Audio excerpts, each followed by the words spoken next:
dari sebelumnya Kak,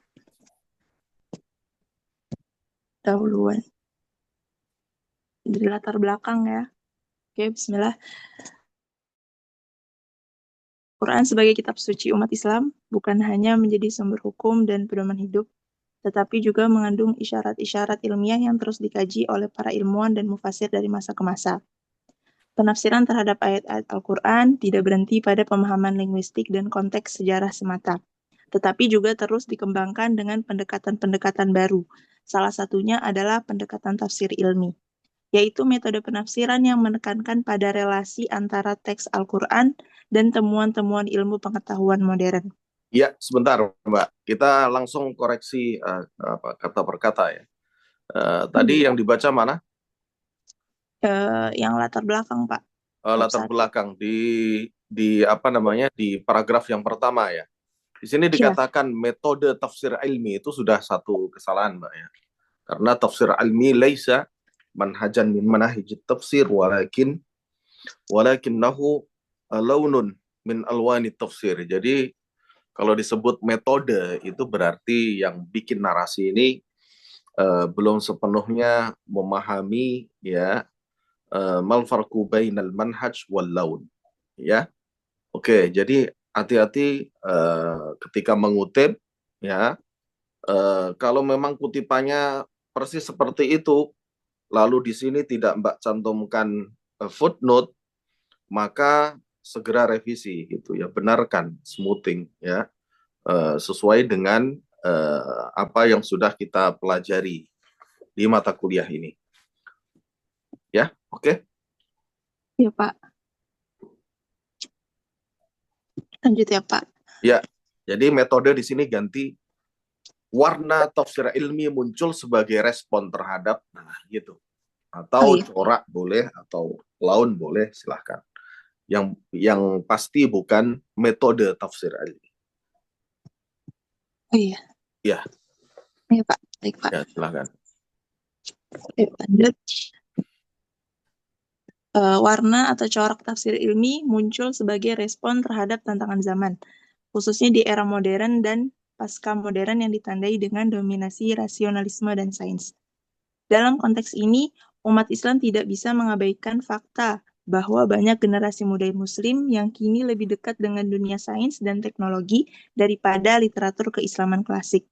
Oleh karena itu, pendekatan tafsir ilmi menjadi jembatan yang relevan antara ajaran wahyu dan pengembangan ilmu pengetahuan kontemporer. Tafsir ini berusaha menunjukkan bahwa tidak terdapat pertentangan antara Al-Quran dan ilmu pengetahuan, bahkan sebaliknya. Al-Quran menjadi inspirasi bagi kemajuan sains, sebagaimana firman Allah dalam Quran Surat Fussilat ayat 53 yang artinya, kami akan memperlihatkan kepada mereka tanda-tanda atau kekuasaan kami di segenap penjuru dan pada diri mereka sendiri, sehingga jelaslah bagi mereka bahwa Al-Quran itu benar. Salah satu lembaga resmi yang turut berperan dalam perkembangan tafsir ilmi di Indonesia adalah Lajnah Pentashihan Mushaf Al-Quran atau disingkat LPMA, di bawah naungan Badan Litbang dan Diklat Kementerian Agama RI. LPMA memiliki mandat untuk melakukan pentashihan Mushaf Al-Quran, serta pengkajian tafsir Al-Quran yang sesuai dengan kebutuhan umat Islam di Indonesia.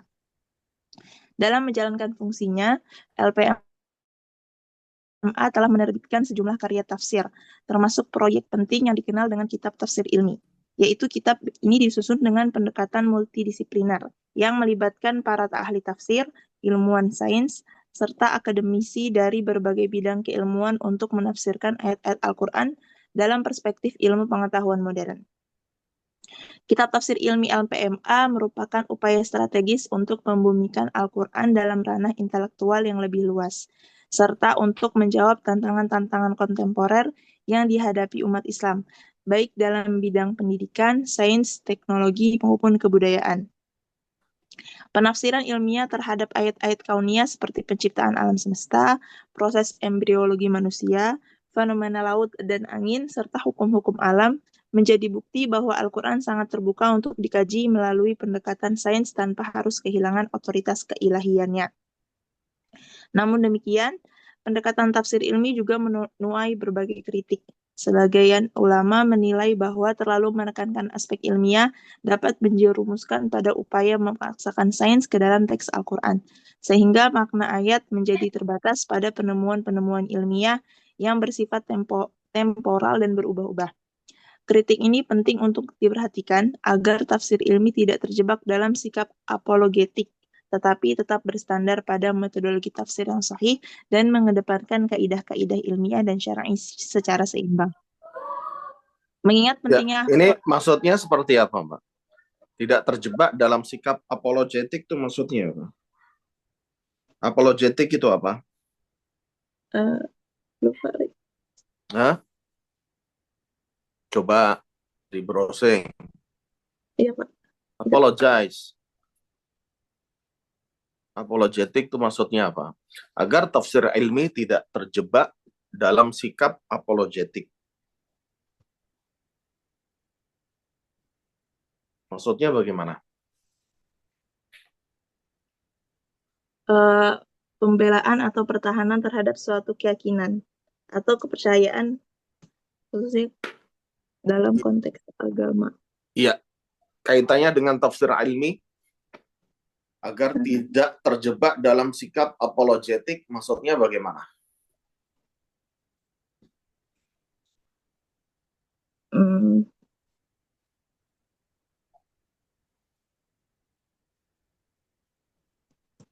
Jadi, mungkin ya, ya. gimana Mbak? Bisa eh, bantu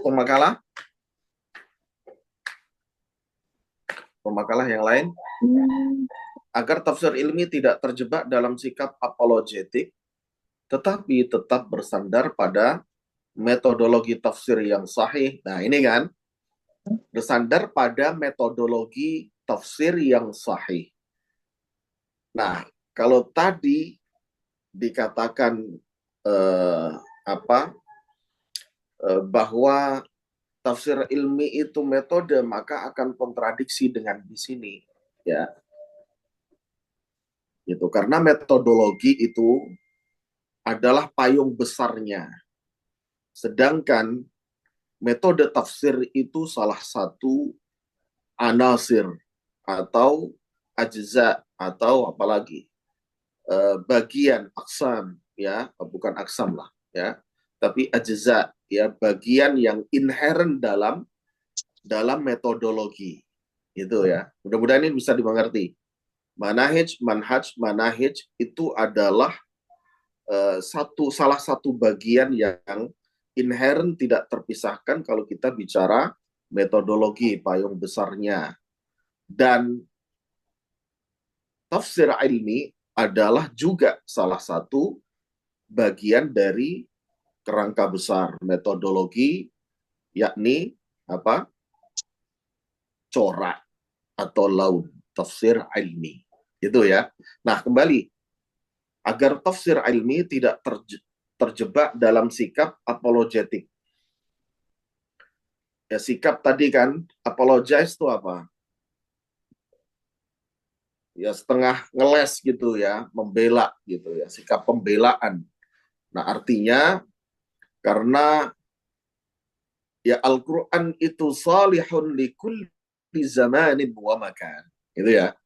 Karena kita yakin bahwa Al-Quran itu unexpired date, ya, suatu yang tidak mengenal batas waktu berlakunya ila yaumil qiyamah. Maka di mana di saat ini, ya, kita sama-sama ketahui perkembangan ilmu pengetahuan dan teknologi itu sudah sedemikian rupa, maka seakan-akan dalam tanda kutip dipaksakan bahwa ya Al-Quran itu harus ikut gitu loh, ya, itu harus ikut. Dan ironisnya memang, ya, ya, ada unsur keprihatinan juga, umat Islam itu boleh dibilang tertinggal, ya, ya, dalam hal atau bidang ilmu pengetahuan dan teknologi, sehingga kesannya memang ya Al-Quran itu ngikut, di mana kita sama-sama ketahui kalau ada apa gitu, ya, eh, satu fakta ilmiah yang terungkap, ya, atau yang berhasil diungkap oleh para ilmuwan Barat yang non Muslim, itu baru seakan-akan kemudian dicari-cari ayatnya gitu. Jadi semacam Al-Quran itu sebagai pembelaan atau pembenaran atas temuan-temuan atau fakta-fakta ilmiah yang kita sama-sama ketahui penemuan-penemuan ilmiah itu sifatnya masih nisbi. Nah, ini di sini persoalannya, ya, yang kemudian menjadi satu diskursus panjang bagaimana makanah, bagaimana kedudukan tafsir ilmi ini, ya, dalam khazanah tafsir itu sendiri, gitu ya. Jadi ini yang dimaksud kemudian tafsir ilmi tidak terjebak dalam sikap apologetik, ya. Jadi seakan-akan dipaksakan begitu, ya, karena memang faktanya demikian, ada banyak takallufat, ya, dalam tafsir ilmi, ya. Salah satunya ya ya misalnya ya salah satu bagian kecil dari tafsir ilmi ini kan i'jaz adadi, gitu ya. Kebetulan ini yang menjadi penelitian saya, di mana di sana banyak banyak offside, banyak takallufat yang terjadi dalam i'jaz ilmi, begitu ya. Ya misalnya nggak usah jauh-jauh lah, kita ambil contoh adalah salah satu penulis, ya, di Indonesia itu adalah Fahmi Basha, yang kemudian mengatakan bahwa Borobudur adalah peninggalan Nabi Sulaiman berdasar bahwa misalnya ya jumlah batu bata itu, ya, yang dihitung oleh yang bersangkutan itu sama dengan jumlah surat Al-Quran dan juga ayat Al-Quran gitu. Tapi pada satu versi saja, ya. Misalnya seperti itu. Kemudian Wonosobo itu dikatakan sebagai kerajaan Sabak didasarkan pada laqad kana li sabain fi maskanihim ayah, ya, jannatan ya ayyamini wa shimal, gitu ya, karena wono itu bahasa Jawanya adalah hutan, sobo ya sabak, gitu, karena digambarkan sabak itu dulu jannatan ya ayyamini wa shimal kulu min rizki rabbikum washkurulah baldatun tayyibatu wa rabbun ghafur, misalnya seperti itu. Jadi istimbat-istimbat semacam ini yang, ya, ini bagian kecil dari pembahasan tafsir ilmi, itu yang merupakan tadi, ya, contoh dari takallufat tadi, ya, offside tadi. Baik, oke, lanjut. Ya, baik, saya lanjutkan. Ya, Mengingat silakan. Mengingat pentingnya posisi kitab tafsir ilmi LPMA dalam wacana pemikiran Islam kontemporer, maka perlu dilakukan studi akademik yang mendalam terhadap isi, metodologi, serta implikasi tafsir tersebut. Oleh sebab itu, makalah ini akan membahas lebih lanjut terkait dengan tafsir ilmi Lembaga Pentashih Mushaf Al-Quran atau LPMA. Baik, langsung ke pembahasan di data fisiologis naskah tafsir ilmi LPMA. Di bawah lagi, Kak. Tolong, Kak.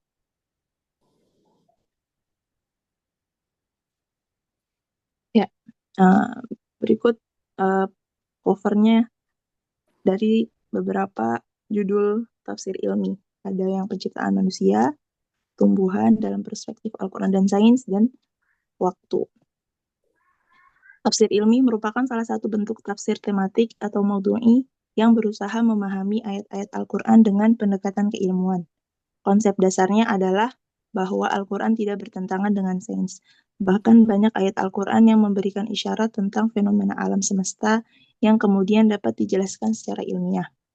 Tafsir ilmi tidak sekedar memaksakan teori ke dalam teks wahyu, melainkan berupaya menjembatani keduanya dengan pendekatan yang harmonis dan objektif. Iya, LPM. sebentar. Ini yang harus dikasih catatan mestinya. Ini yang sementara ini terjadi dan bisa dilakukan oleh umat Islam. Karena apa? Karena tadi ya umat Islam memang dalam apa pengembangan ilmu pengetahuan dan teknologi itu tertinggal lah dengan dunia barat atau sekarang bahkan China, begitu ya. Sekarang kalau kita bicara teknologi bukan barat atau Eropa lagi, tapi bergeser ke China gitu. Saya ingat satu cerita ya, apa namanya dari profesor saya. Kebetulan profesor kita itu bidangnya ilmu Al-Quran dan tafsir gitu. Ini ledek-ledekan antar profesor. Namun kita bisa belajar bahwa penting ya upaya untuk sinergi antara para mufassirin gitu ya, para profesor di bidang tafsir dan ulumul Quran dan juga maaf dan juga profesor dalam bidang sains ya, sinergi agar tidak saling menjatuhkan begitu, tapi justru malah bersinergi untuk menghasilkan sesuatu. Ya setidaknya tafsir seperti yang kita lihat ini adalah salah satu wujud ya upaya dari sinergi antara, kalau di tafsir ilmi di sini disebut sebagai tim syar'i dan tim kauni begitu ya. Nah tadi cerita profesor saya itu diledekin sama tafsir di bidang sains. Itu ngapain Al-Quran ditafsir-tafsirkan itu ya? Kan tafsir juga bilang sudah selesai ya dalam pandangan profesor sains gitu. Apa yang sesuatu yang baru dalam tafsir itu kan nggak ada lagi gitu ya. Nah sementara profesor saya nggak kalah cerdik begitu ya. Lalu Anda ini profesor sains ya kebetulan juga Muslim. Anda ini profesor sains. Apa yang sudah bisa dihasilkan dari apa namanya bidang sains ya oleh para profesor Muslim? Apakah kemudian ada handphone yang misalnya dikembangkan oleh profesor Muslim atau produk-produk teknologi yang lain ya kan? Jadi apa kesimpulannya ini tadi ya bukan saling menjatuhkan, namun harusnya ya bersinergi ya antara para ulama di bidang tafsir dan ulumul Quran dan juga para ulama di bidang apa sains dan teknologi. Baik, oke, lanjut. Oke, Pak. Baik, saya lanjutkan. LPMA mengembangkan konsep ini dalam naskah tafsir yang bertujuan untuk menghadirkan wajah Al-Quran yang lebih rasional dan kontekstual bagi umat Islam modern. Menumbuhkan kesadaran bahwa membaca alam sama pentingnya dengan membaca wahyu. Menangkal kesan bahwa Islam anti ilmu atau tidak sesuai dengan sains. Berikut judul naskah tafsir ilmi LPMA memiliki berbagai topik penafsiran di antaranya. Ada tafsir ilmi yang berjudul Penciptaan Alam Semesta dalam Perspektif Al-Quran dan Sains Modern. Penyusun tim LPMA Kemenak RI, yaitu membahas ayat-ayat tentang penciptaan langit dan bumi dikaitkan dengan teori kosmologi seperti Big Bang dan ekspansi alam semesta. Yang kedua, ada yang berjudul Air dan Fenomena Hujan dalam Perspektif Al-Quran dan Sains. Itu berisi mengupas proses siklus air dan fenomena hujan berdasarkan ayat-ayat Al-Quran serta ilmu meteorologi. Lalu ada yang berjudul Penciptaan Manusia dalam Perspektif Al-Quran dan Embriologi, yaitu menjelaskan tahapan penciptaan manusia dari nutfah hingga janin, dikaitkan dengan ilmu embriologi modern. Lalu ada yang berjudul Tumbuhan dan Perspektif Al-Quran dan Sains, yaitu membahas ayat-ayat tentang tumbuhan dan proses fotosintesis serta relevansinya dengan ilmu botani. Lalu yang kelima ada yang berjudul Gunung dan Bumi dalam Perspektif Al-Quran dan Geologi, yaitu berisi menguraikan fungsi gunung sebagai pasak bumi dalam Al-Quran dan hubungannya dengan ilmu geologi. Lalu ada juga yang berjudul Hewan dalam Perspektif Al-Quran dan Sains. berisi tentang menelaah peran dan karakteristik hewan yang disebutkan dalam Al-Quran, dikaitkan dengan ilmu zoologi. Lalu ada yang berjudul Makanan dan Gizi dalam Perspektif Al-Quran dan Sains, yaitu membahas makanan-makanan yang disebut dalam Al-Quran serta kandungan gizinya menurut ilmu nutrisi.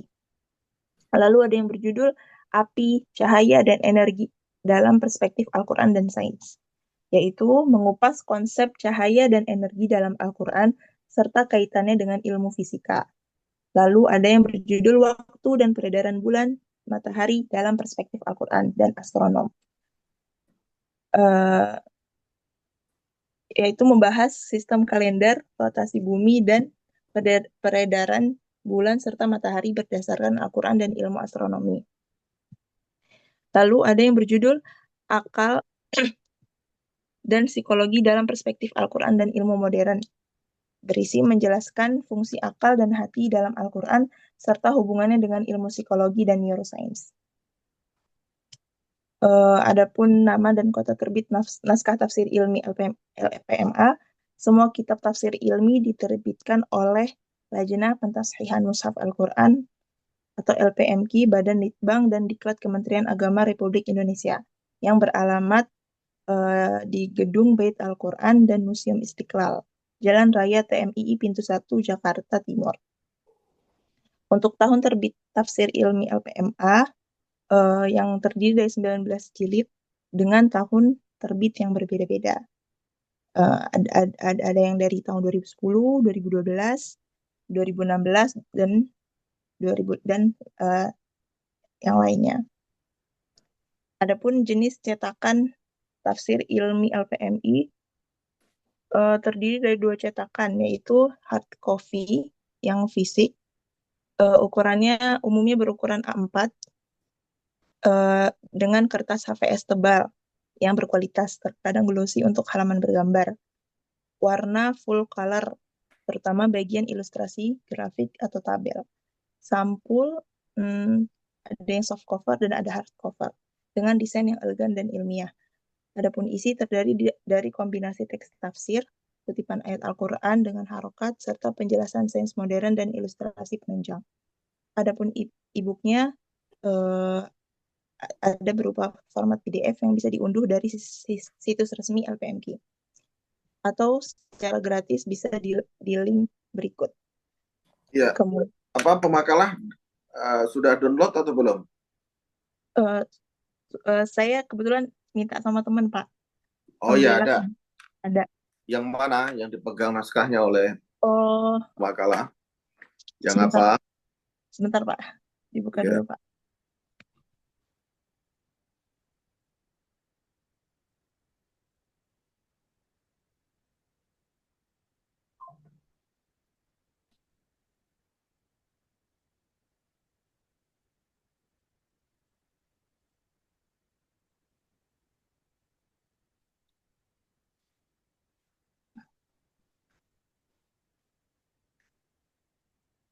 Yang makanan dan minuman, Pak. Oh, makanan dan minuman. Iya, iya. Oke. Ya, silahkan lanjut.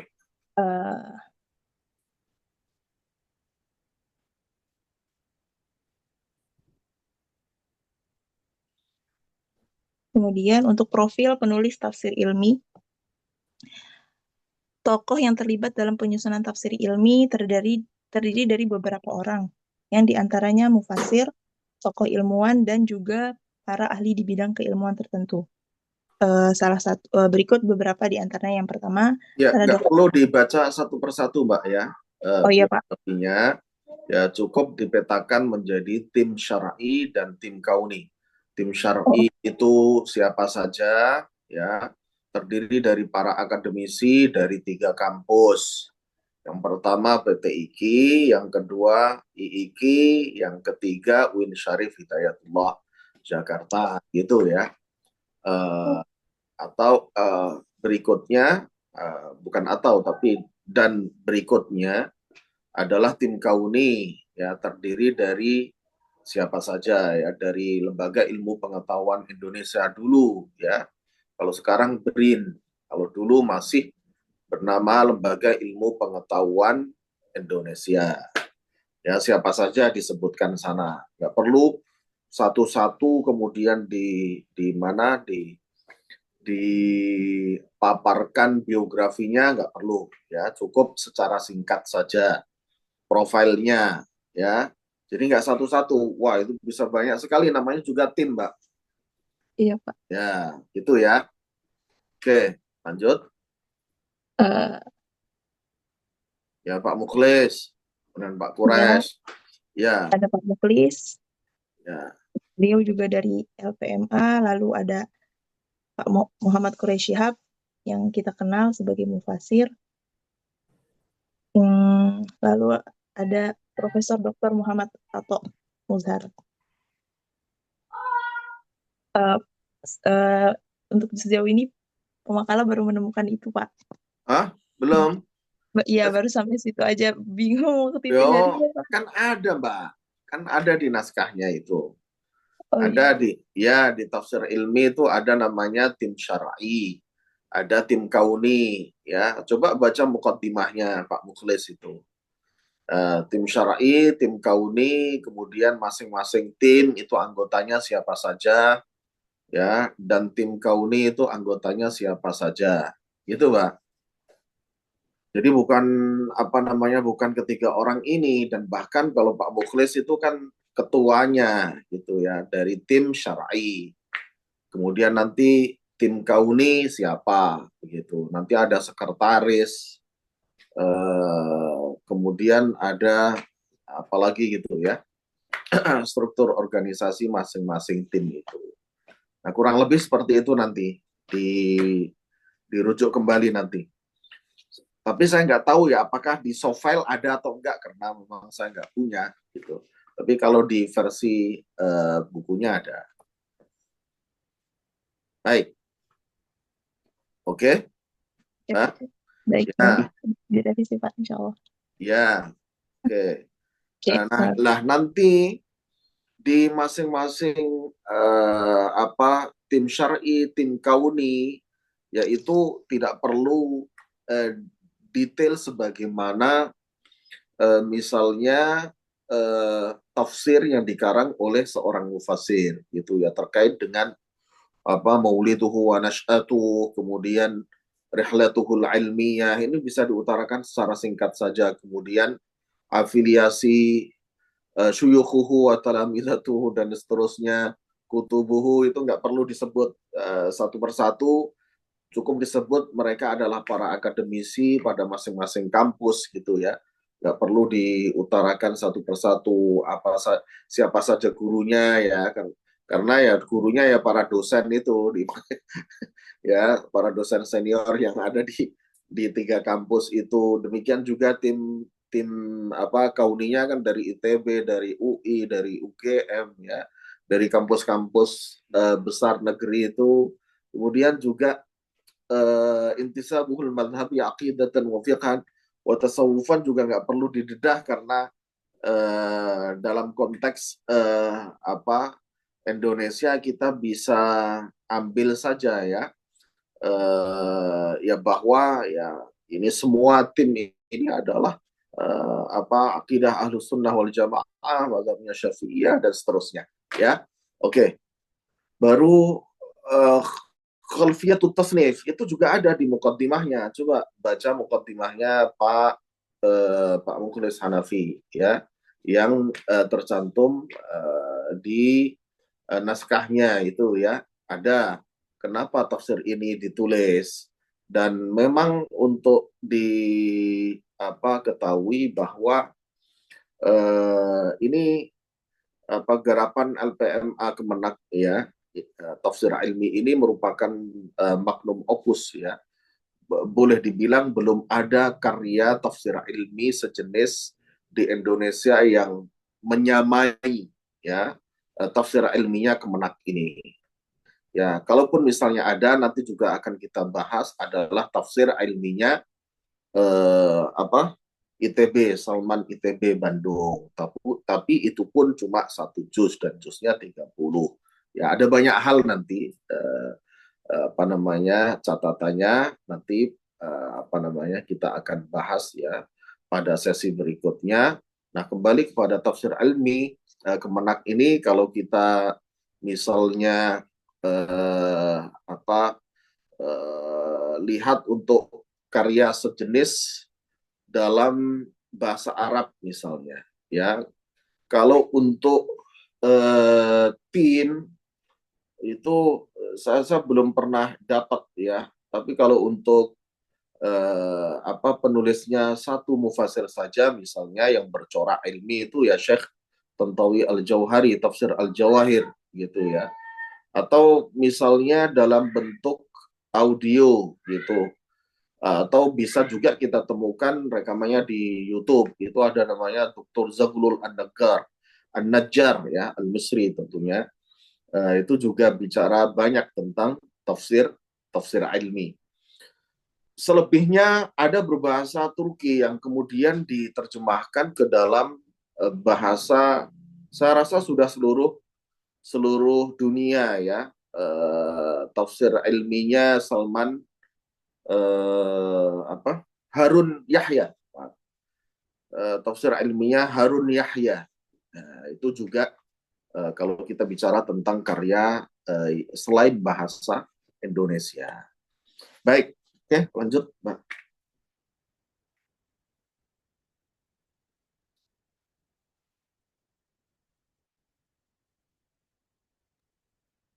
Oke, baik Pak. Sekian dari saya. Dilanjutkan, saya kembalikan kepada moderator.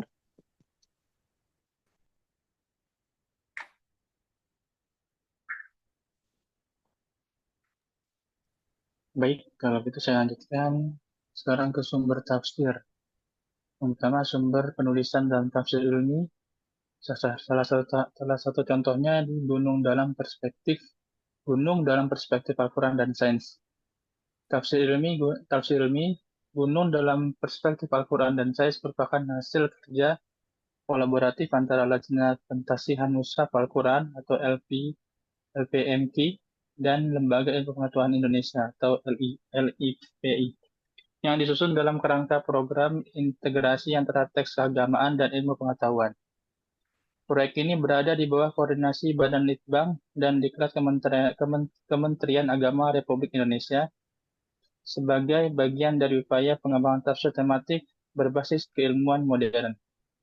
Penyusunan tafsir ini melibatkan tim multidisipliner yang terdiri dari ahli tafsir, ilmuwan geologi dan pakar kebumian, hingga pendekatannya tidak hanya bersandar pada kerangka normatif teologis, tetapi juga metodologis empiris. Penulisan dilakukan berdasarkan kajian akademik dan riset ilmiah yang telah melalui proses editorial dan validasi oleh pakar dari masing-masing disiplin ilmu. Dokumen ini juga mencantumkan secara eksplisit struktur keilmuan yang digunakan sebagai acuan utama penulisan, termasuk sistematika penyajian ayat, penyajian semantik, kontekstualisasi ilmiah, serta pengayaan makna dari sudut pandang sains.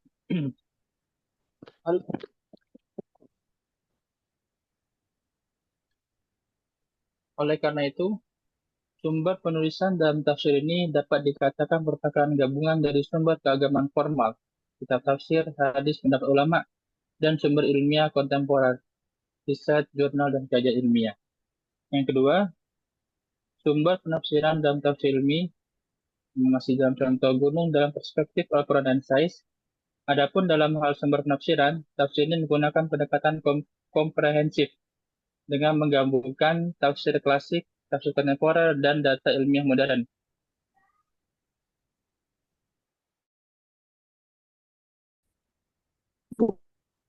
Di antara tafsir klasik yang dijadikan rujukan utama adalah Jami' al-Bayan karya Al-Tabari, Jami' al-Ahkam al-Quran karya Al-Qurtubi, Tafsir Al-Quran Al-Azim karya Ibnu Katsir, serta Mafathul Ghaib karya Fakhrur Razi.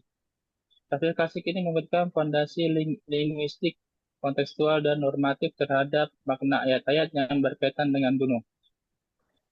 Tafsir Al-Quran dalam kajian ini melibatkan dua pendekatan utama, Yang pertama tafsir bil maksud dan tafsir bil ra'i. Keduanya saling melengkapi dalam memberikan pemahaman yang lebih mendalam tentang ayat-ayat yang berkaitan dengan gunung. Baik, sebentar ya. Ini masih tercampur ya antara pembahasan sumber penulisan dan sumber penafsiran ya. Kalau tadi karya-karya tafsir yang disebut ya Jami'ul Bayan, karya At-Tabari, Al-Jami' di Ahkamil Quran, Al-Qurtubi dan seterusnya, ini adalah sumber penulisan ya. Sumber penulisan. Kalau sumber penafsiran ya adalah apa? Bil ma'thur ya, bil ra'i dan seterusnya. Ingat apa yang dikatakan Pak Ziyad ya, semua penafsir Al-Qur'an ya, semua mufassir itu pasti ya berkeinginan ideal ya, karena memang sudah semestinya seperti itu ya, menggabungkan antara sumber tafsir bil ma'thur dan sumber tafsir bil ra'yi, atau bahkan kalau yang punya kemampuan ya sumber tafsir bil isyarah ya. Namun itu terbatas hanya kalangan tertentu saja. Semua mufassir itu pasti berkeinginan ideal. Namun kita sebagai peneliti tafsir ya, cara pandangnya tidak seperti itu ya dalam melihat sebuah naskah tafsir.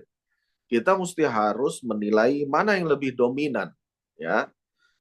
Seorang mufassir itu apakah sumber penafsirannya lebih dominan kepada kutipan-kutipan saja ya, tafsirul Quran bil Quran, tafsirul Quran bil ahadits an-nabawiyah ya, aqwalus sahabah dan lain-lain, ataukah seorang mufassir itu lebih banyak melakukan penafsiran secara eksploratif gitu ya.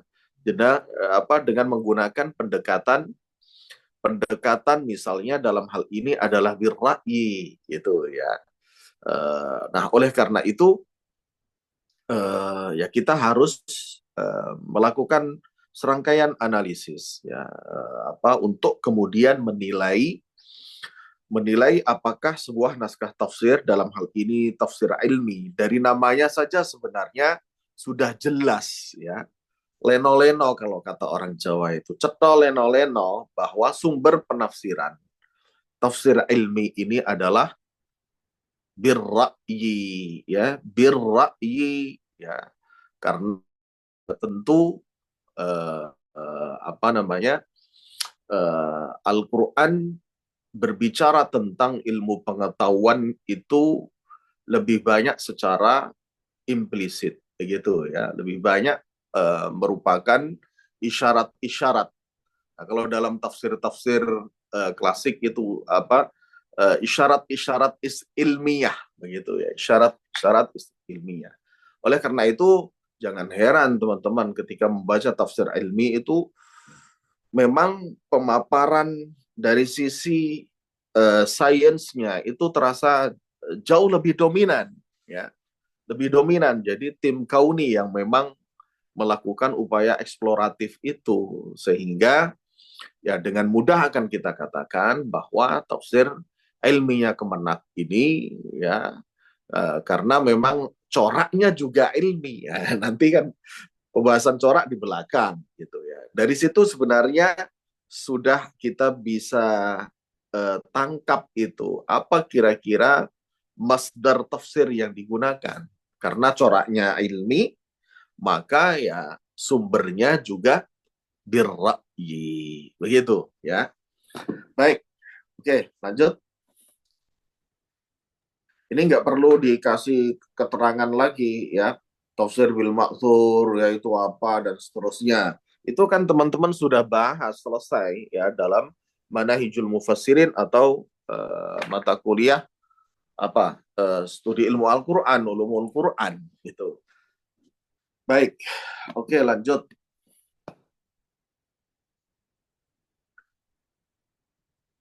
Nah, sebentar ya. Tafsir At-Tabari ya, tafsir bil ma'thur ya, diberikan contoh tafsir At-Tabari, it's fine ya. Cuma satu hal yang ingin saya sampaikan bahwa ini masih menjadi sebuah qadhiyah dalam ilmu Al-Quran modern, ya, terkait dengan tafsir bil ma'thur itu, ya. Sementara ini memang para penulis studi ilmu Al-Quran klasik itu menyepakati bahwa batasan sebuah tafsir dikatakan bersumber dari tafsir bil ma'thur itu saat di mana seorang mufassir banyak bicara tentang munasabah. Kalau banyak bicara tentang munasabah, ya berarti secara tidak langsung seorang mufassir itu menafsirkan ayat Al-Quran dengan ayat Al-Quran. Demikian juga banyak mengutip hadis Rasulullah Sallallahu Alaihi Wasallam, wa atharus sahabatil kiram, gitu ya. Ini banyak mengutip hadis ke ke muqayyad limutlaqihi wa ke mukhassis li'amihi, ya, dan seterusnya, sebagaimana kita pelajari bersama fungsi sunnah terhadap Al-Quran.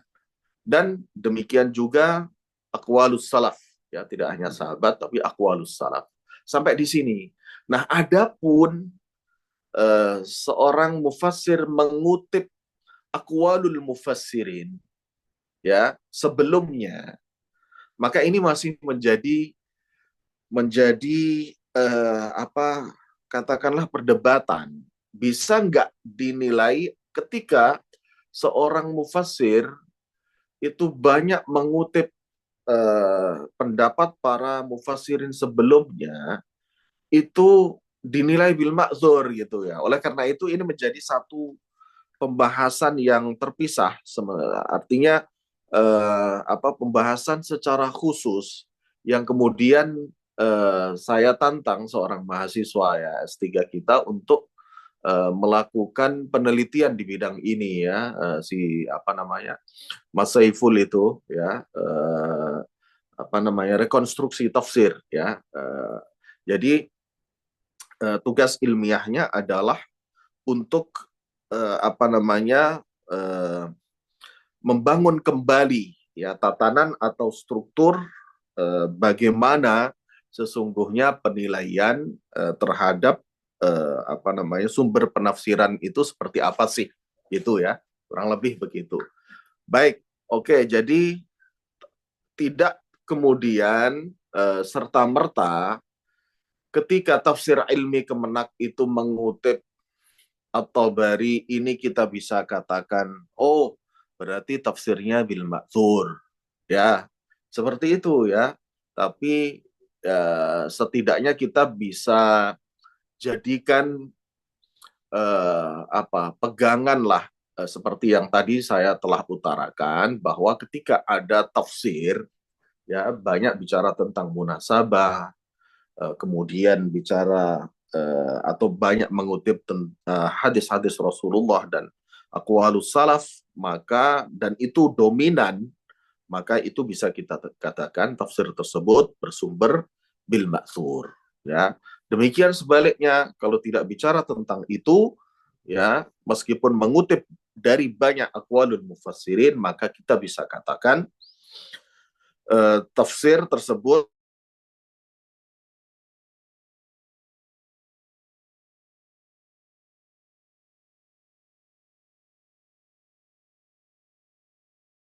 menyimpulkan terkait dengan satu naskah tafsir tertentu, itu teman-teman katakan, oh, tafsir ini berusaha menggabungkan. Berarti Anda atau teman-teman tidak melakukan apa-apa, gitu ya. Ya karena itu pakemnya tafsir itu seperti itu. Semua mufassir berkeinginan ideal. Lalu fungsi kita sebagai peneliti tafsir di mana? Nah, itu menjadi pertanyaan besar. Oke, mudah-mudahan bisa difahami, ya. Oke, Baik, lanjut. Pak. Ah, Mungkin di metodenya kayaknya salah nih, tapi coba Anda baca dulu terlebih dahulu. iya. Metode penafsiran yang digunakan dalam tafsir ini dikategorikan sebagai metode maudu'i, tematik. Iya, oke. Dalam metode ini, ayat-ayat Al-Quran yang memiliki tema serupa dikumpulkan dan dikaji secara komprehensif untuk disusun menjadi suatu pemahaman tematik yang utuh. Dalam konteks tafsir ini, tema yang diangkat adalah gunung, yang dikaji dari berbagai sisi sesuai dengan ayat-ayat yang relevan. Selain metode tematik, tafsir ini juga menggunakan pendekatan tafsir ilmi, yaitu metode yang menafsirkan ayat Al-Quran berdasarkan temuan-temuan ilmu pengetahuan modern. Nah, Dalam hal ini nih, ini, sebentar, Mas. Ini selain metode tematik, tafsir ini juga menggunakan pendekatan tafsir ilmi. Nah, Pak nah Ziad ya, pernah pesan, jangan menggunakan pendekatan. ya Pak. Pendekatan ini maksudnya apa coba? Kan nggak jelas. Dia masdar, manhaj, atau laun. Atau bahkan Iya betul. ittijah. Nah, terus Siap, siap. kemudian antum bilang yaitu metode lah. Ya, salah lagi. Ya, metode yang menafsirkan ayat-ayat Mm-mm. Al-Quran berdasarkan temuan-temuan ilmu pengetahuan modern. Ini secara nggak langsung, meskipun antum ngutip ya 21 itu dari Ya, mana itu. Nah, ini dari jangan ikut-ikutan salah, ya. Atau setidaknya kalaupun antum ngutip, antum komentari itu, ya. oh ya, Tentu dengan argumentasi ilmiah, gitu. Ya, oke ya. oke siap. Lanjut, di beberapa bagian metode talili juga tampak digunakan. Hal ini terlihat ketika tafsir Nah, membahas ayat-ayat. ya ya. Di beberapa bagian metode tahlili juga tampak digunakan. Ini antum ngutip lagi ya. 23 Iya, kan? 23. Nah, iya, ini iya, juga iya. semakin jauh ya. Penulisnya bingung ini ya. Jadi dia penulisnya yang antum kutip itu belum tahu dia apa bedanya masdar, bedanya manhaj, bedanya laun, bedanya ittijah ini nggak ngerti. Sehingga semua metode tafsir dipakai. Loh, teman-teman sekalian, antara metode tahlili dan maudhu'i itu nggak akan pernah ketemu. Ya, nggak akan pernah ketemu.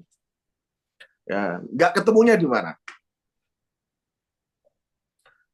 Nggak ketemunya salah satunya adalah bahwa tahlilnya hasba tertib mushafi, ya, hasba tertib mushafi. Nah, kalau maudhu'i itu hasba tertib nuzuli, ya. Ya tentu beda jauh. Nanti belum lagi turuknya yang juga berbeda. Itu ya. Nah, ini belum belum tuntas ini. Apa tulisan yang apa namanya antum kutip itu sebentar, antum setuju nggak dengan demikian metodenya bersama multi metodologis biar kono ya. Jadi Mm. antum berarti setuju dengan kutipan-kutipan di atas yang sesungguhnya Pak Ziad harapkan antum mengkritisi, boleh ngutip, tapi jangan terus lantas setuju, apalagi kutipan itu salah, gitu ya. Jadi terus Ya Pak, kemudian siap. metode mukoron lagi. Wah, semua metode tafsir diborong semuanya. Piyuh ya. Berarti ya posisi kita sebagai peneliti nggak ada di sini. Ya, gitu ya. Baik, nanti di apa namanya direvisi lagi. Jadi apa jangan sesekali teman-teman kemudian menyimpulkan multi metodologis, nggak bisa ya. Apalagi tadi apa namanya ada satu hal krusial yang tidak mungkin ditemukan ya, misalnya antara maudhu'i dan tahlili, apalagi nanti ijmali sama tahlili lagi. Ya itu kan nggak mungkin, gimana menyatukan kedua metode tafsir itu, yang satu menafsirkan Al-Quran secara singkas, ringkas, dan padat, sementara yang satu secara panjang lebar. Ketemu dalam satu kitab tafsir, gimana tuh? Ya, gitu. Ya, apalagi maudhu'i hasba tertib nuzuli dengan apa namanya dengan tahlili, ya itu tentu berbeda. Baik, ya mudah-mudahan bisa difahami teman-teman ya. Boleh Baik. mengutip, tetapi Hmm. antum kritisi ya, tentu dengan apa namanya melakukan argumentasi ya. Baik.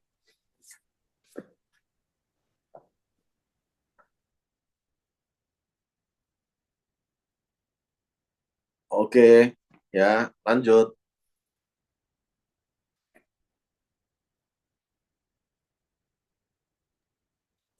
Sebentar, scroll up. Oke, hop. Ya, oke, sistematika penafsiran, silakan. Oke, mungkin dilanjut dengan Mbak Hilma Lela.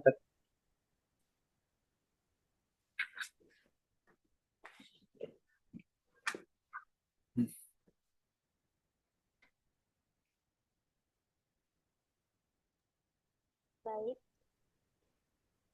di sini saya akan menjelaskan tentang sistematika penafsiran. Suaranya kurang jelas, Mbak? Kurang mepet lagi speaker. Iya, sekarang jelas nggak, Pak? Ya, jelas. Oke. Sistematika penafsiran. Pada pembahasan sistematika penafsiran tafsir ilmi, Lembaga Pentashih Ilmu Al-Quran, LPMA, saya mengambil contoh dari kitab tafsir ilmi yang bertema gunung dalam perspektif Al-Quran dan sains. Ya, Kemudian silakan. dapat disimpulkan bahwa sistematika penafsiran dalam buku ini meliputi beberapa tahapan berikut. Yang pertama, tafsir ilmi ini menentukan tema dan mengelompokkan ayat. Penafsiran dimulai dengan memilih tema spesifik, misalnya gunung, air, penciptaan manusia dalam perspektif Al-Quran dan sains.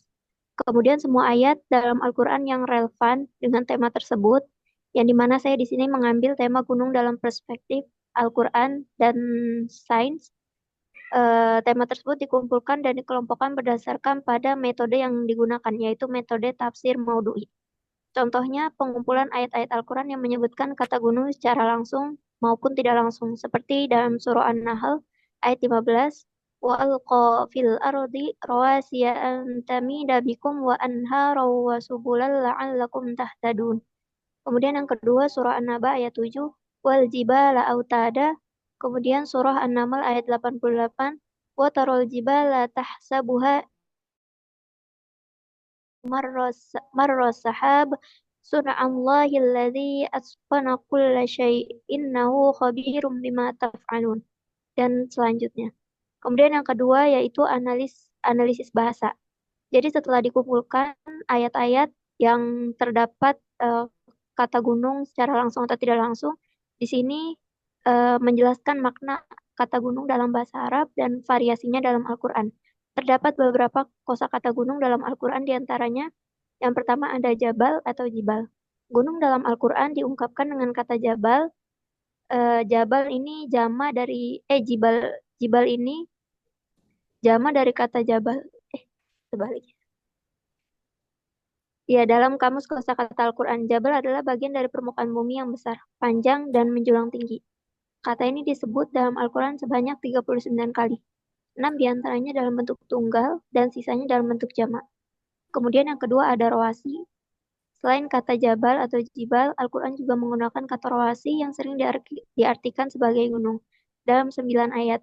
Kata ini terambil dari kata rosa yarsu, rusuhan, yang berarti tetap, teguh, kuat, dan kukuh.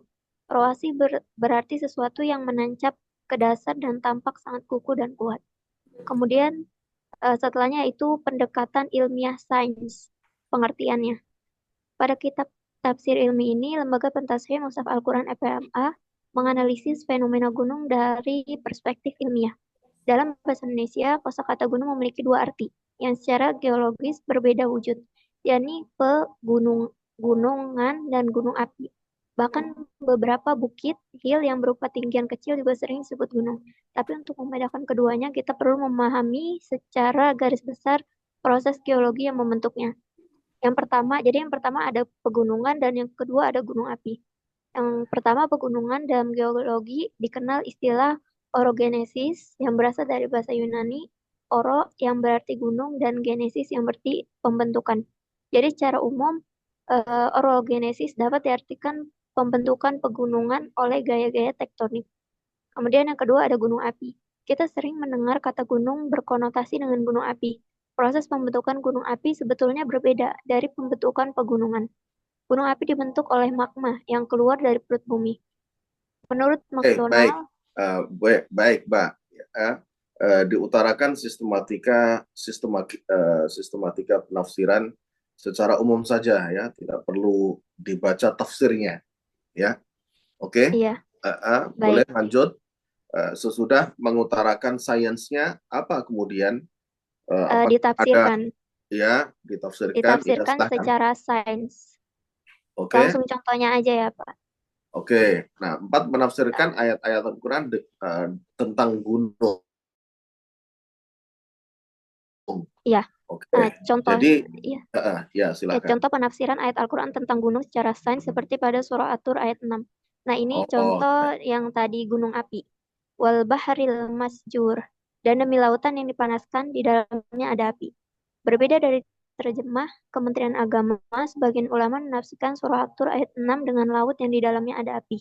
Sangat sulit memahami bagaimana dalam ayat terdapat api hingga akhirnya ditemukan bukti-bukti geologi di dasar lautan Pasifik dan Atlantik pasca Perang Dunia II. Secara ringkas dapat diterangkan bahwa di dasar samudra terjadi peristiwa pembentukan gunung berbentuk memanjang yang berasal dari naiknya magma yang berasal dari mantel dengan temperatur yang sangat tinggi. Kemudian sebentar Mbak ya. Wal bahril masjur ini saat katakanlah manusia belum menjangkau ya teknologinya, ini bertentangan dengan hukum yang ada dalam sains, di mana ya kalahnya atau musuhnya api itu air, tapi Allah katakan wal bahril masjur ya, wal bahril masjur, dan lautan yang di dalamnya masjur ya, ada bara atau api begitu.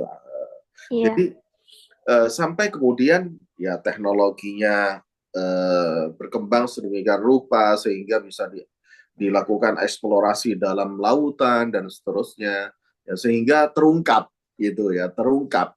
Nah, disinilah memang implikasi kita tertinggal secara teknologi itu. Akhirnya terkesan bahwa Al-Quran itu ngekor gitu ya. Follower bukan trendsetter gitu ya. Oleh karena itu memang ya menarik ya tulisannya Syakib Arsalan itu. Limadza ta'akhkharul muslimuna wa taqaddama ghairuhum. Kalau dalam perspektif Syakib Arsalan saat itu, wa taqaddama ghairuhum itu adalah Barat dan Eropa, maka mungkin sekarang ini sudah harus direvisi karena pengembangan teknologi itu bergeser ke timur gitu ya, ke daratan China gitu ya. Baik, oke, lanjut. Demikian juga halnya lempengan-lempengan tektonik yang semula keluar di punggung tengah samudra, kemudian berjalan dan masuk kembali di suatu tempat di zona yang disebut subduksi, di mana lempeng samudra menyusup di bawah lempengan kontinental, mengenai lautan yang di dalamnya ada api. Sebagaimana firman Allah dalam surah At-Tur ayat 6, boleh jadi merupakan isyarat adanya fenomena geologi yang dimanifestasikan dalam bentuk punggung tengah samudra. Kelak diketahui bahwa fenomena api dalam lautan ini memicu kelahiran teori tektonik lempeng yang perdebatannya memakan waktu lebih dari setengah abad. Kemudian corak penafsiran. Tafsir ilmiah atau tafsir ilmiah adalah sebuah gaya tafsir Al-Quran yang menggunakan pendekatan teoritis ilmiah untuk menjelaskan ayat-ayat Al-Quran, atau tafsir yang bertujuan untuk menggali teori-teori ilmiah dan pemikiran filosofis dari ayat-ayat tersebut. Dengan kata lain, penafsiran ilmiah ini bertujuan tidak hanya untuk membenarkan dan mengkompromikan teori-teori ilmiah Al-Quran, tetapi juga untuk menurunkan teori-teori ilmiah dari ayat-ayat Al-Quran itu sendiri.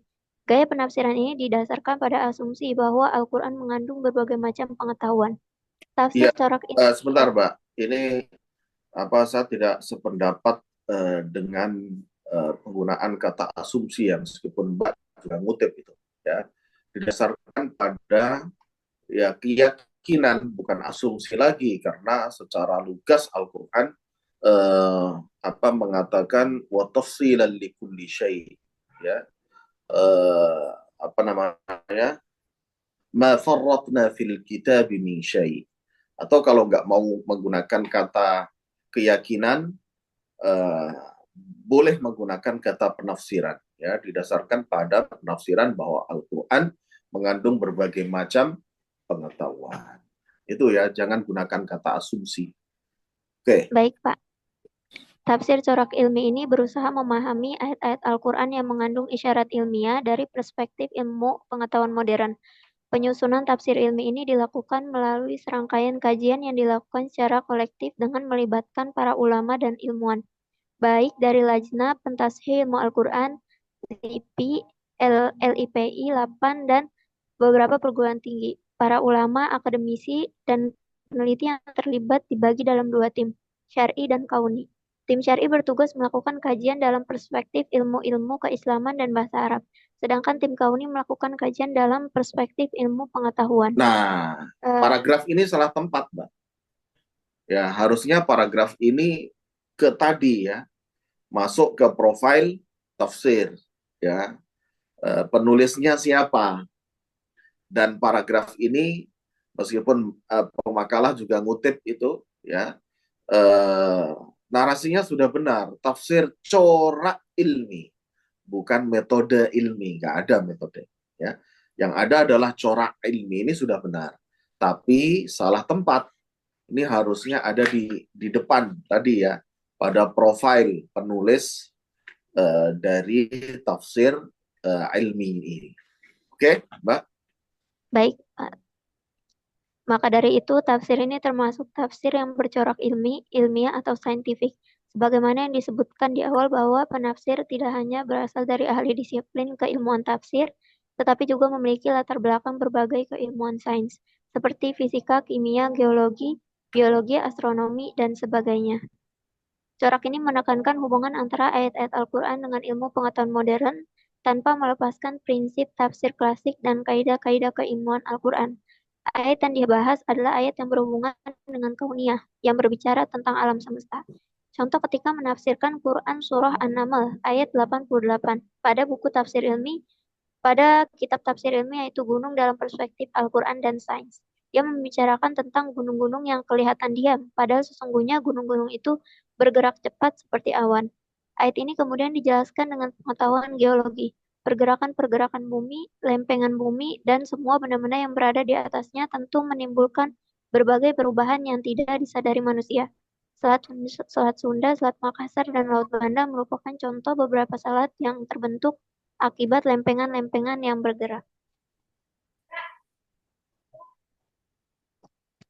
Kelebihan dan catatan kecil tafsir ilmi.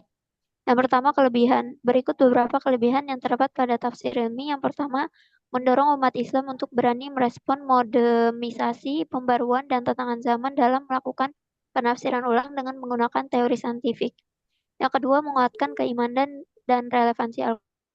Kemudian mendorong Bentar, Mbak. integrasi. Ya, Mbak. Ya, Ya. coba smoothing ini narasinya. Dalam melakukan penafsiran ulang, ya. Ini narasi ini mungkin perlu diperhalus lagi ya, seakan-akan tafsir sebelumnya itu salah ya, tapi mungkin dalam melakukan penafsiran terkini ya dengan menggunakan teori saintifik gitu Mbak, bukan penafsiran ulang ya, seakan-akan tafsir sebelumnya itu ada yang perlu direvisi atau bahkan salah begitu ya. Oke ya, bisa difahami maksud Pak Ziyad ya. Penafsiran ulang itu kalau dalam terminologi usulul fiqh itu namanya i'adatun nazar ya. Itu salah satu manhaj min manahijil istifta min manahijil ifta ya, i'adatun nazar. Oke, baik. Lanjut. Kemudian mendorong integrasi ilmu dan agama, karena tafsir ini membuka jalan bagi sinergi antara wahyu dan akal, antara ilmu-ilmu agama dan sains modern. Kemudian mempermudah dan memperdalam seseorang menyerap Al-Quran, ayat-ayat Al-Quran dengan bantuan sains yang sudah dikenal. Kemudian dilanjut oleh rekan saya, Kak Syamilul Huda. Oke, selanjutnya dua catatan kecil. Berikut beberapa catatan kecil terdapat pada tafsir ilmi. Pertama, keterbatasan ilmu dan penafsir, karena penafsiran saintifik membutuhkan pengetahuan mendalam di dua bidang sekaligus. yaitu tafsir dan sains. Bila tidak dilakukan secara hati-hati, dapat berujung pada penafsiran yang lemah metodologi. Dan selanjutnya ada membawa hasil pemikiran ilmiah. Sebentar, Mas. Ini yang pertama ini antum mengutip atau kesimpulan sendiri. Keterbatasan ilmu dan penafsir ini kayaknya nggak nyambung deh ya. Jadi keterbatasan ilmu dari penafsir, mungkin begitu. Keterbatasan ilmu dari penafsir. Coba di cross check lagi kalau teman-teman ngutip, atau kalau teman-teman nggak ngutip, ini narasi yang dibuat sendiri, maka coba ditengok lagi keterbatasan ilmu dan penafsir. Nyambung nggak kira-kira? Keterbatasan ilmu dan penafsir. Mungkin maksudnya keterbatasan ilmu dari penafsir. Lalu, Pak. ya baik, itu yang pertama. Yang pertanyaan yang kedua, bila tidak dilakukan secara hati-hati dapat berujung pada penafsiran yang lemah metodologi. Ya, ini maksudnya seperti apa? Karena dari sinergi tim syar'i dan tim kauni ini kan sudah bagus ya, karena tim kauni itu nggak tahu menahu tentang ilmu tafsir. Demikian juga tim syar'i tidak banyak tahu karena memang bukan bidangnya sains gitu. Makanya ada sinergi. Ya, kalau dibilang lemah metodologi ya kauni, tim syar'i ya tentu mereka sangat kredibel di bidang metodologi tafsir. Sementara tim sains ini juga tentu kredibel dalam bidang metodologi sains sesuai dengan disiplin keilmuan mereka masing-masing. Nah, ini apa maksudnya? Dapat berujung pada penafsiran yang lemah metodologi. Nah, coba ya. Jadi ketika kita mengutarakan kritik itu bangunan teori juga harus kuat gitu ya. Dan sekaligus contohnya kita bisa mengutarakan ketika ini catatan kecilnya, harus bisa memberikan contoh. Ya, berujung pada penafsiran yang lemah metodologi itu seperti apa. Nah, gitu ya. Mudah-mudahan bisa dipahami. Oke, lanjut. Oke, Mas. Halo, cek. Baik, Pak. Selanjutnya, membawa hasil pemikiran ilmiah tanpa konsepsi saintifik. Artinya menjadikan sains hanya sebagai terjemahan produk barat tanpa menciptakan rekonstruksi pandangan dunia umat Islam berdasarkan konsepsi saintifik orang-orang barat. Ya, ini bahasanya agak bulat nih. Membawa hasil, ini antum ngutip kayaknya ya. Membawa hasil pemikiran ilmiah tanpa konsepsi saintifik. Ini seperti apa ya? Jujur Pak Ziyad belum paham. Artinya menjadikan sains hanya sebagai terjemahan produk barat. Ya memang faktanya ya mereka yang maju di bidang itu, kita mau ngomong apa? Ini satu kenyataan yang pahit, yang suka tidak suka ya, harus kita terima gitu ya. Karena saat ini belum ada merek mobil yang dibuat oleh umat Islam itu. Merek handphone atau bahkan misalnya roket begitu ya yang dibuat oleh kita misalnya gitu ya. Jadi seperti itu ya. Jadi terjemahan produk barat tanpa menciptakan rekonstruksi pandangan dunia Islam berdasarkan konsepsi saintifik orang-orang barat. Sebentar ya. Coba saya cerna dulu.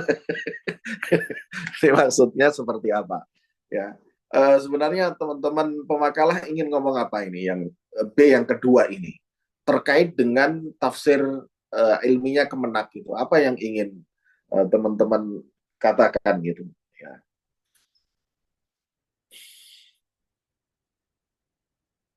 Halo? Ya. Halo, pemakalah.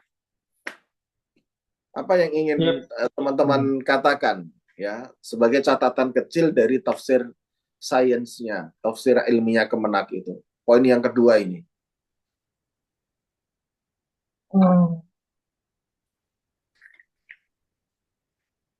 membawa hasil pemikiran ilmiah tanpa konsepsi saintifik.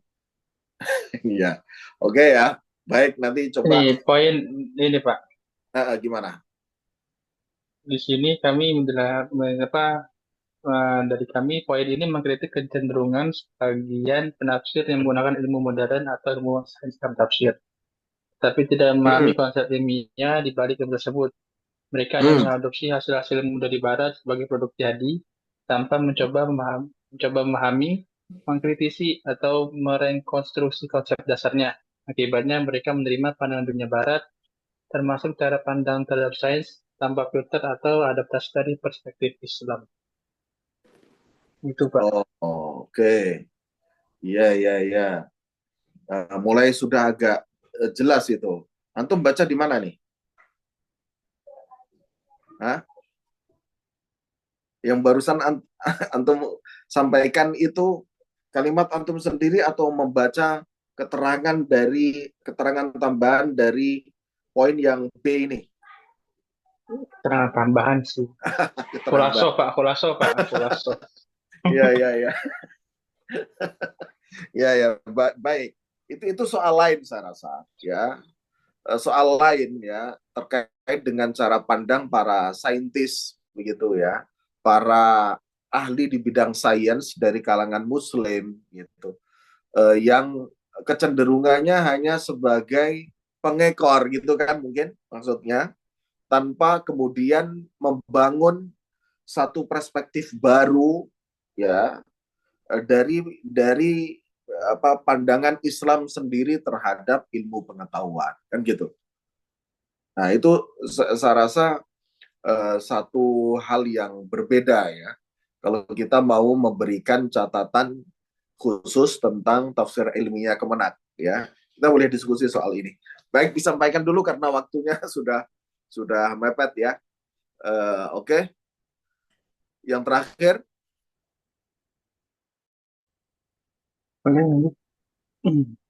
Terakhir, salah satu risiko tafsir ilmiah adalah kecenderungan mencocok-cocokkan ayat dengan teori ilmiah yang belum tentu bersifat pasti. Jika teori ini kemudian terbantahkan, hal ini dapat menimbulkan kesan seolah Quran juga keliru. Ya, baik. Ya, saya rasa bukan mencocok-cocokkan ya, karena Ya. beda antara cocok logi dengan satu cara menafsirkan Al-Quran dengan corak ilmi itu berbeda. Ya, kalau cocok-cocokan ini sifatnya kebetulan tidak berulang. Mungkin yang tepat adalah bahwa pembaca dan juga penafsir tafsir ilmi itu harus memahami dan menyadari bahwa dengan menafsirkan Al-Quran dalam perspektif ilmu pengetahuan sains modern itu tidak sebanding. Dengan kata lain, Al-Quran itu sifatnya subuti, ya, sifatnya tetap ila yaumil qiyamah, sedangkan ilmu pengetahuan itu sifatnya tatawuri, ya, nisbi tadi berkembang terus gitu ya.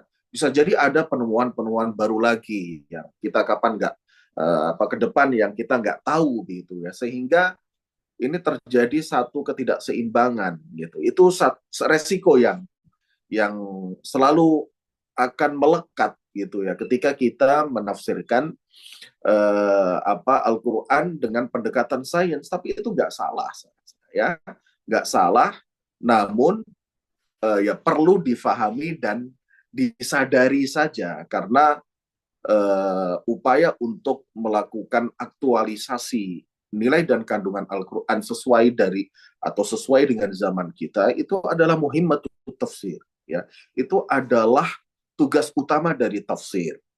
Nah, makanya tadi di awal bukan penafsiran ulang, bukan. Jadi tafsir itu adalah produk zaman ya, upaya dari mufassir untuk melakukan aktualisasi Al-Quran sesuai dengan zamannya masing-masing. Nggak salah ya, yang salah adalah kita melihat era dulu, zaman dulu dalam konteks era saat ini ya, itu lucu gitu ya, tidak dalam porsinya gitu ya. Kurang lebih begitu, mudah-mudahan bisa difahami karena waktu yang sudah lewat. Ala kulli hal, terima kasih ya teman-teman pemakalah sudah menyampaikan paparan tentang tafsir ilmiah Kemenak. Tolong titip Pak Ziyad tadi ya, kutipan-kutipan itu jangan terus masih ada ini ya. Oleh kemudian menjadikan agama sebagai nah ini substansinya sudah saya singgung tadi ya. Ya, substansinya sudah saya singgung tadi. Mudah-mudahan bisa difahami.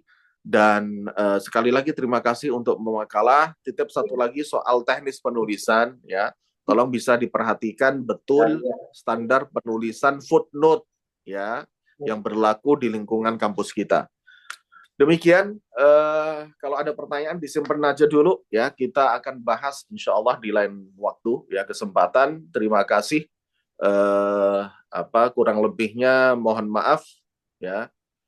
Saya cukupkan sekian, kita tutup naktafi bi doa akhirul majlis. Subhanakallahumma wa bihamdika asyhadu an la ilaha illa anta astaghfiruka wa atubu ilaik. Demikian, wallahul muwaffiq. Wassalamualaikum warahmatullahi wabarakatuh. Waalaikumsalam. Waalaikumsalam warahmatullahi wabarakatuh. Terima kasih, Pak. Ya, sama-sama.